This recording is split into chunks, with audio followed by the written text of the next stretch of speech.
Hi everyone, welcome back to my YouTube channel. Friends, तो शुरू करते हैं आज का पार्ट।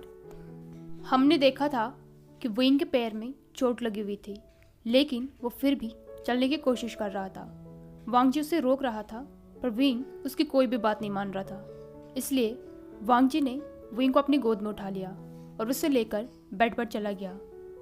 विंग बहुत ही हल्का था और वांग जी उसे जाने नहीं देना चाहता था। तभी विंग वांग जी के रोप्स को टाइटली पकड़ लेता है। वांग जी धीरे धीरे चल रहा था क्योंकि वो विंग को हर्ट नहीं करना चाहता था। विंग उससे कहता है, तुम्हें ये करने की ज़रूरत नहीं है लानजान। वांग जी ने केयरफुली उसे चेयर पर रख लिया था। इस पर वांग जी उसके बगल में बैठते हुए कहता है, तुम्हारे पास कोई और चॉइस नहीं है। वो दोनों चेस खेलने लग गए थे। विंग ने लेन चिरेन के इन्फ्लुएंस में अपनी स्ट्रैटेजीज को बहुत अच्छे से इम्प्रूव कर लिया था, इसलिए लास्ट में वही गेम जीत गया। विंग सस्पिशियस नज़रों से वांग जी की तरफ देखते हुए कहता है, तुम जानबूझकर हार गए थे ना, क्योंकि मेरा जानर तो बहुत ही स्किलफुल प्लेयर था। यह सुनकर वांग जी के ईयर पिंक हो गए थे। वो अपने सिर को शेक करते हुए कहता है, मैंने बहुत टाइम से प्रैक्टिस नहीं की है। इस पर विंग ने एक सैड पाउट बना लिया, जिसे देखकर वांग जी उससे कहता है कि तुम ठीक हो। वो विंग को फिर से स्माइल कराना चाहता था। यह सुनकर विंग के चेहरे पर भी स्माइल आ गई थी। कुछ टाइम बाद डिनर का टाइम भी हो गया था। विंग को आज खाना उसके बेड चैम्बर में ही दिया गया था। उन्होंने बेड से चेस्ट बोर्ड को हटाया और डिशेस को लगाया। विंग खाने को देखते हुए सोच रहा था कि वांग जी को ये खाना पसंद आएगा। क्योंकि विंग की तबीयत ख़राब थी, इसलिए उसे स्पाइसी खाना मना था। जब विंग ने खाना देखा तो उसे समझ आ गया कि ये खाना वांग जी की पसंद का ही है। विंग सोच रहा था कि किसी के साथ खाना खाना कितना अच्छा होता है। वो हमेशा से अकेले ही खाना खा रहा था। उसे बहुत ही अकेला फील होता था।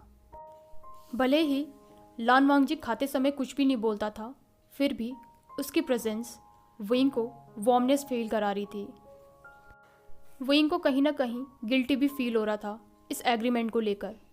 वो वांग जी की सेंस ऑफ ड्यूटी का यूज़ नहीं करना चाहता था उसे अपने पास रखने के लिए। लेकिन वो क्या करे, वांग जी को अपने पास देखकर वो बहुत ही ज़्यादा खुश है। लान वांग जी एक ऐसा पर्सन था जिसने कभी भी लग्जरी गुड्स में अपना इंटरेस्ट नहीं दिखाया था। कभी कभी तो विंग को लगता था कि वो वांग जी से पूछ ही ले कि वो सबसे ज़्यादा क्या चाहता है। डिनर खत्म होने के बाद फिजिशियन विंग के रूम में आया। वो मेडिसिन और नए बैंडेज लेकर आया था, लेकिन लान वांग जी ने उसे रूम से बाहर भेज दिया। वो किसी को भी विंग को छूने नहीं देना चाहता था। विंग को भी लग रहा था कि वांग जी कुछ ज़्यादा ही कर रहा है, लेकिन वांग जी ने उसे उठाकर बेड पर लिटा दिया। विंग को मेडिसिन खिलाने से पहले वांग जी ने खुद ही उस मेडिसिन को टेस्ट किया कि कहीं उसमें कोई हार्मफुल चीज़ तो नहीं है। विंग उसे ही देख रहा था। उस स्पून ने पहले वांग जी के लिप्स और फिर उसकी टंग को टच किया। उसके बाद वांग जी ने उसी स्पून से विंग को मेडिसिन खिला दी और विंग ने भी ओबीडियंटली वो मेडिसिन पी ली। विंग सोच रहा था कि क्या ये वही मेडिसिन है जो उसने सुबह ली थी, लेकिन सुबह तो ये बहुत ही ज़्यादा कड़वी थी, अभी की तरह स्वीट नहीं। विंग अपने ही थॉट्स में खोया हुआ था और वांग जी उसे मेडिसिन खिला रहा था। जब बैंडेज को चेंज करने की बारी आई तो विंग सेल्फ कॉन्शियस फील करने लगा। ये स्ट्रेंज था। विंग ने कभी भी दोबारा नहीं सोचा था जब भी डॉक्टर्स उसके बैंडेज को चेंज करते थे, लेकिन लान वांग जी उसके बैंडेज को खोलेगा ये सोचकर ही उसे अजीब सा फील हो रहा था। वो वांग जी से कहता है, मैं अपने बैंडेज खुद से चेंज कर लूँगा। वांग जी मेडिसिन को अपने हाथों में लेते हुए कहता है, नहीं। तभी विंग कहता है, कोई बात नहीं, मैं कर लूँगा। वो बहुत ही ज़्यादा पैनिक हो गया था। उसका हार्ट ज़ोर ज़ोर से बीट कर रहा था और उसे बहुत ही हॉट फील हो रहा था। वो सोच रहा था कि क्या ये मेडिसिन का साइड इफ़ेक्ट है या उसे किसी तरीके का पॉइजन दिया गया है। वो कहता है, लानजान। वांग जी अपनी डीप वॉइस में उससे कहता है, वुइंग स्टिल रहो। जैसे ही वांग जी ने वुइंग के रोप्स को ओपन किया, वुइंग फ्रीज हो गया था। उसके रोप्स उसकी वेस्ट तक आ गए थे।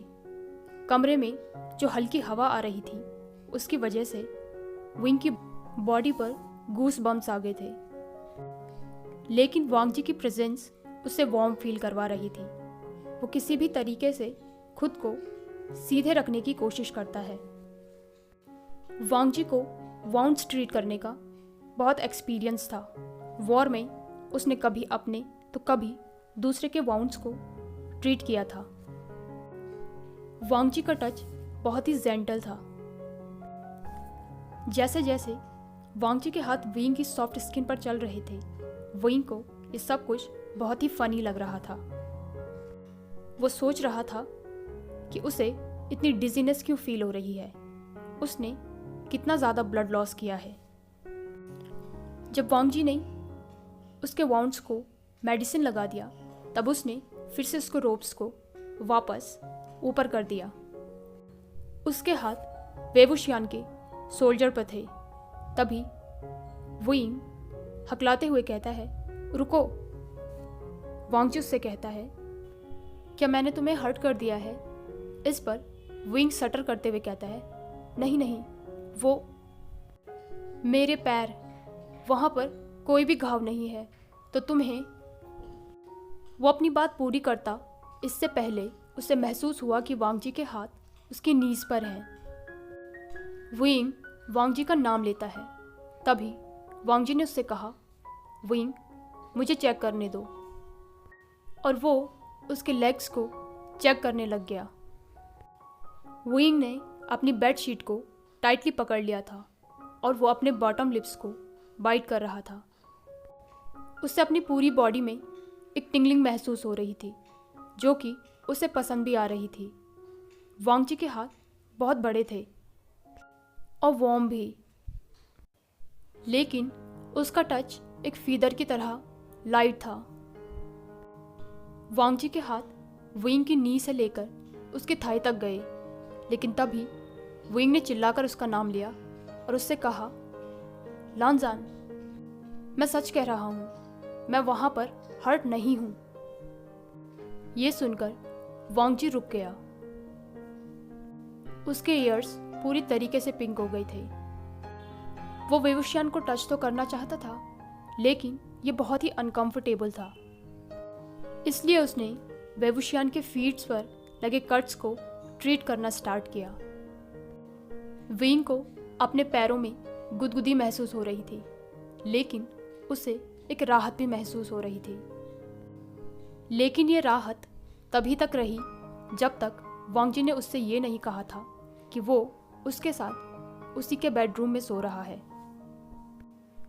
वांग जी कहता है, मैं फ्लोर पर सो लूँगा। इस पर वुइंग उससे मना करता है। वो दोनों ही आर्ग्यूमेंट करने लग गए थे। वुइंग उससे इंसिस्ट कर रहा था कि वो ज़मीन पर नहीं सो सकता है, इसलिए वो बेड पर सो जाए, लेकिन वांग जी उससे कह रहा था कि वो ज़मीन पर ही सो लेगा। वांग जी ने वुइंग के बाउंड्स को अच्छे तरीके से ट्रीट कर लिया था। उसका टच बहुत ही पोलाइट था। वांग जी जानता था कि वो इस तरीके से वुइंग को टच नहीं कर सकता है, इसलिए उसने खुद को बहुत ही कंट्रोल करके रखा हुआ था। वांग जी वुइंग के साथ एक बेड शेयर नहीं कर सकता था, क्योंकि अगर उसने ऐसा किया तो वो खुद को कंट्रोल नहीं कर पाएगा। वो डिलेमा में था। वांग जी उससे कहता है कि मैं बहुत बार ऐसे रफ सरफेस पर सो चुका हूँ, इसलिए मुझे इस चीज़ की आदत है। ये सुनकर वुइंग सैड हो गया था। वो अपने हेड को शेक करके कहता है, मेरा बेड बहुत ही बड़ा है, हम यहाँ पर बिना एक दूसरे को टच किए हुए सो सकते हैं, इसलिए तुम्हें टेंशन लेने की ज़रूरत नहीं है। वो उसके उन वर्ड्स के बारे में सोच रहा था कि मुझे टच मत करना, लेकिन हमेशा की तरह वांग जी इस बात से परेशान हो गया था कि वेइंग के मन में अभी भी वो पुरानी बात चल रही है। वैसे बेड बहुत बड़ा था और साथ में वहाँ पर एक ट्रांसपेरेंट शीट भी थी, लेकिन सबसे बढ़कर उस बेड में वेवुशियान था। वेइंग उससे कहता है, मैं कल तुम्हारे लिए एक नया बेड ले आऊँगा, आज तुम मेरे साथ ही सो लो। इस पर वांग जी फिर से कहता है, मैं ज़मीन पर ही सो जाऊँगा। कुछ देर वो दोनों साइलेंट ही रहे।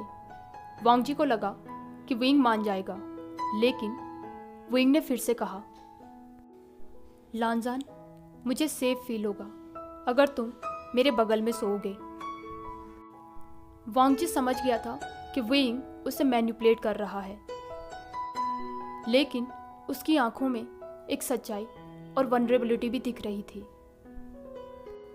एक रात पहले वेवुशियान पर यहीं उसी के बेड पर हमला हुआ था। वांग जी सोचता है कि लगता है मुझे वेइंग की बात माननी ही पड़ेगी।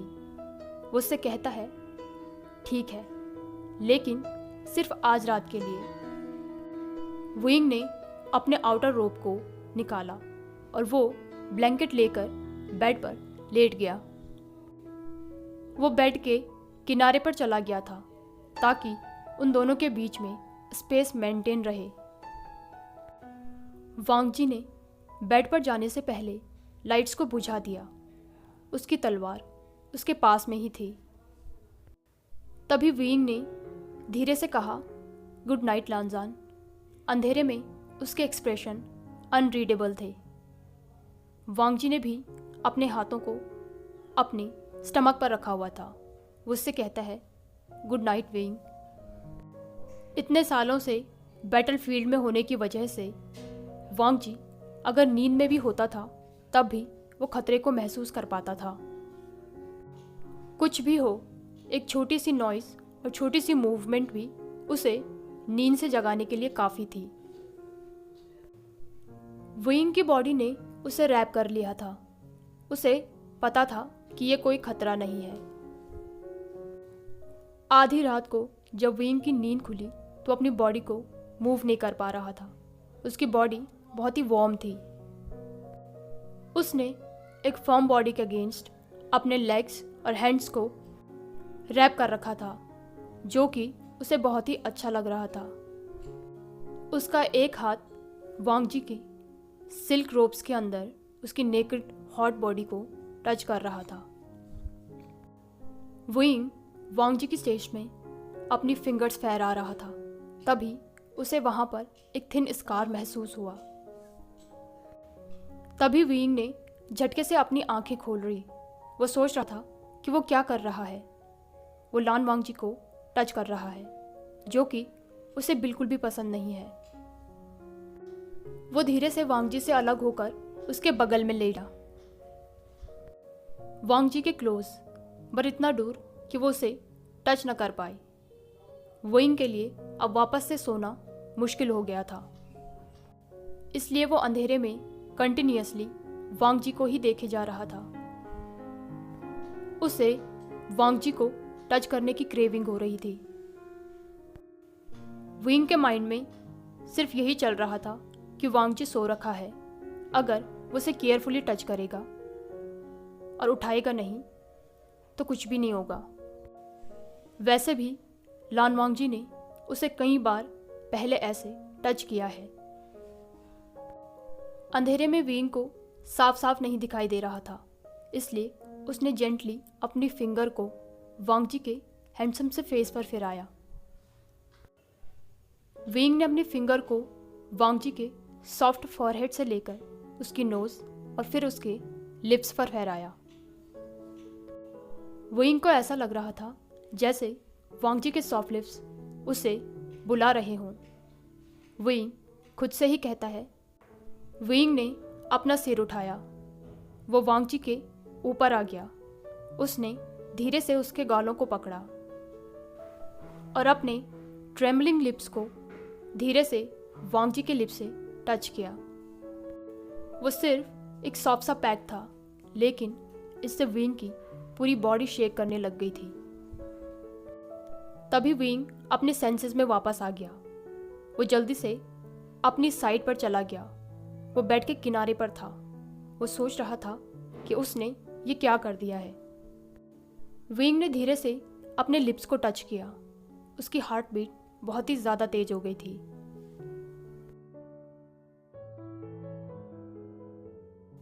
हाय एवरीवन, तो कैसा लगा आपको आज का पार्ट? अगर आपको आज का पार्ट पसंद आया हो इसे लाइक, कमेंट, शेयर और चैनल को पक्का से सब्सक्राइब कर दीजिए। Thank you.